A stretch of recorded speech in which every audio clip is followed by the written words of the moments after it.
I'm going to acknowledge the member for Kamloops South Thompson.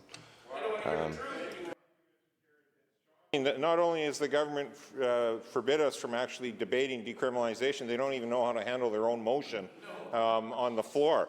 And it's pretty disappointing because the motion around housing, I've heard them pointing fingers back 20 plus years ago, but I haven't heard about anything they've actually attempted to do in the 7 years that they've been government.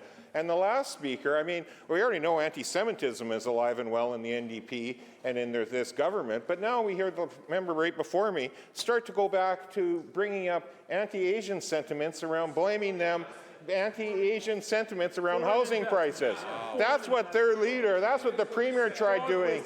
That is exactly what this Premier tried doing, and in fact, targeted the Asian community around housing prices for his own political gains back in the day, Mr. Speaker, and then had to walk that back as well.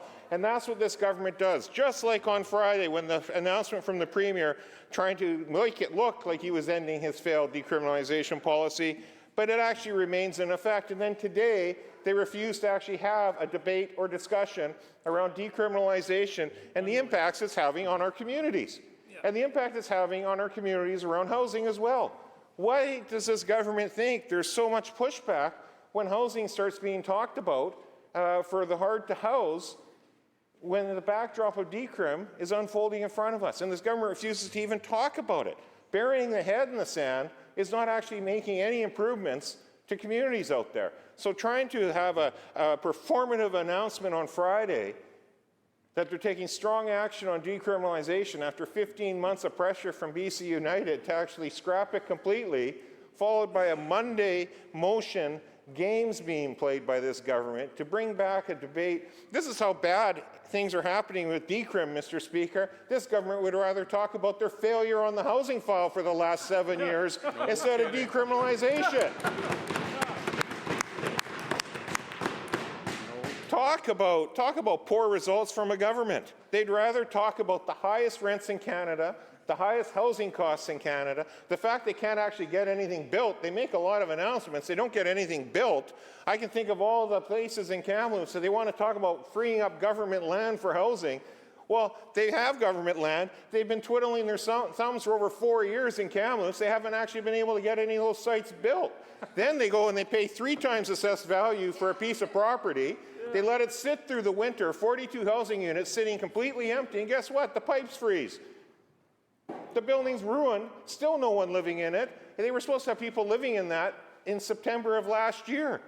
They don't even know if they'll have people living in it next year, and this government wants to lecture us about how effective they're being on the housing file? Are you kidding me? 42 housing units just sitting empty because they didn't know how to keep it heated in the wintertime and keep pipes from freezing, when they should have actually had people already living in there based on this government's own timeline. If they can't actually get people housed in a physical building that just needs some renovations to actually have 42 housing units back into play in over 2 years, it'll take a better part of 3 years to actually have people living in that building. I don't know how they think they're building anything from scratch in this building with any speed. But they don't want to talk about their 7 years. They talk as if they haven't actually been government for 7 years so far this hour, Mr. Speaker. It's quite remarkable to see. I guess that's why they're not able to actually point to any of their successes out there whatsoever.